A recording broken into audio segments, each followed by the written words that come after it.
खुशामदीद। मैं हूं नवीद सिद्दीकी। नाजरीन, हम एक ऐसे दौर में जी रहे हैं जहां जंग आपके जहनों में सच्चाई के खिलाफ लड़ी जा रही है। ज़रा तसव्वुर करें कि जो कुछ आप अपनी स्क्रीन पर देख रहे हैं वो हकीकत ना हो सकता है जो सियासतदान आपको नज़र आ रहा है वो कोई इंसान नहीं बल्कि महज एक एल्गोरिदम हो, और वो हंगामों की फुटेज जो आपको खौफजदा कर रहे हैं वो भी सिर्फ एक कंप्यूटर की पैदावार हो।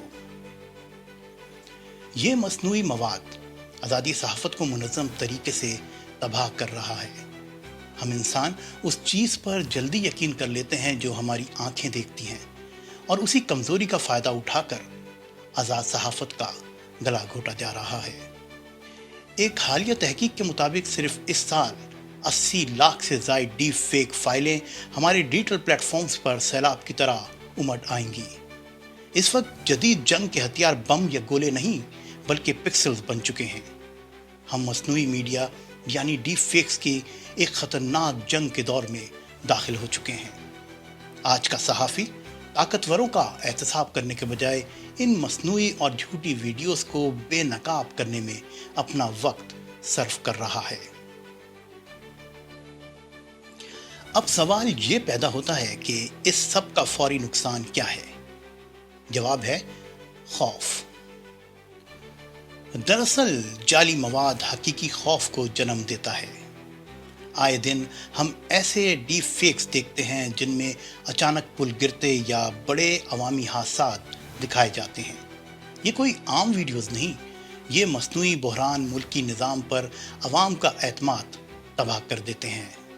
शहरी अपनी ही मुंतखब रहनुमाओं पर भरोसा करना छोड़ देते हैं। लेकिन बात यहीं तक महदूद नहीं है। हमें इंसानी हुकूक के खौफनाक बहरान का भी सामना है जो डीप फेक्स की वजह से अचानक हजूम के तशद्दुद को हवा देने का बाइस बन रहा है। माहिरीन का कहना है कि जब रियासत या हुकूमत किसी जाली वीडियोस को फौरी तौर पर गलत साबित नहीं कर पाती तो वो अपनी साख खो देती है। शहरी हर खबर पर शक करने लगते हैं, हुकूमत हर शहरी पर शक करने लगती है, और ये अदम एतमाद रियासत और अवाम के दरमियान एक बहुत बड़ी खलीज पैदा कर देता है। ये सूरत हाल सिर्फ किसी एक मुल्क तक महदूद नहीं है। हम आलमी सतह पर सहाफ़त की एक तारीखी तनज़्ज़ुली देख रहे हैं। सूरत हाल का अंदाज़ा इस बात से लगाएं कि साल 2026 के वर्ल्ड प्रेस फ्रीडम इंडेक्स के मुताबिक आज़ादी सहाफ़त 25 साल की कम तरीन सतह पर आ चुकी है। दुनिया के 52% से ज़ायद ममालिक में सहाफ़त के लिए हालात मुश्किल या इंतहाई संगीन हो चुके हैं। ज़रा माजी पर नज़र दौड़ाएं।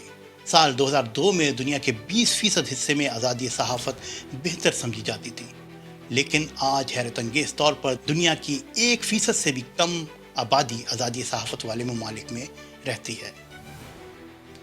अब सवाल यह है कि इसका सबसे ज़्यादा असर कहाँ हुआ?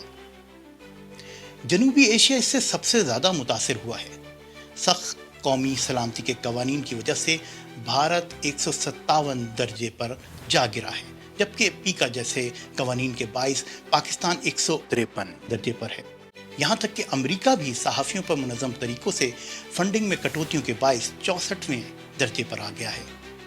बदकिस्मती से दुनिया भर में बहुत सी हुकूमतें कौमी सलामती को बतौर हथियार इस्तेमाल कर रही हैं।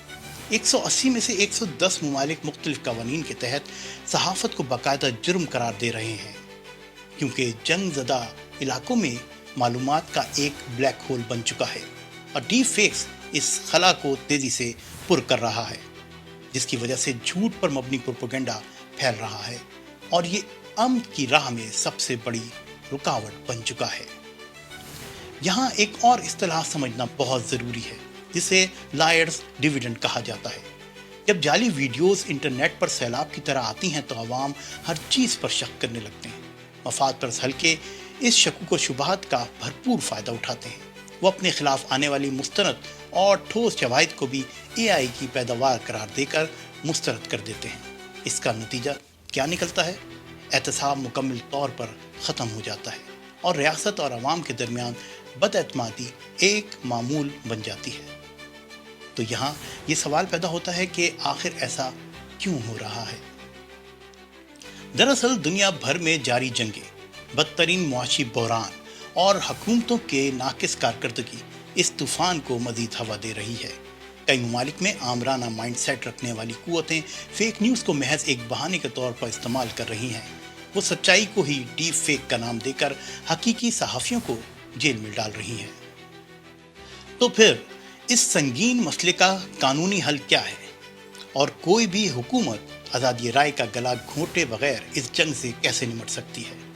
اقوام متحدہ کی رپورٹس واضح کرتی ہے کہ انٹرنیٹ پر مکمل پابندی کوئی حل نہیں، یہ بنیادی انسانی حقوق کی سنگین خلاف ورزی ہے۔ ماہرین کے نزدیک قانون ساز اداروں کو چاہیے کہ وہ ایک انتہائی ٹارگیٹڈ قانونی فریم ورک بنائیں جہاں عام شہریوں پر سختی کرنے کے بجائے ان بڑے ٹیکنالوجی پلیٹ فارمز کو ریگولیٹ کریں جو ان جھوٹ پر مبنی ویڈیوز کو اپنے الگورتھم کے ذریعے پروموٹ کرتے ہیں۔ مزید یہ کہ قانون کو طنز اور باقاعدہ ڈس انفارمیشن کے درمیان فرق کو بھی واضح کرنا ہوگا۔ لیکن دوسری جانب خود میڈیا کو بھی اپنا دفاع کرنا ہوگا، کیونکہ یاد رکھیں صحافت میں اعتماد مانگا نہیں جاتا بلکہ اپنے عمل سے کمایا جاتا ہے۔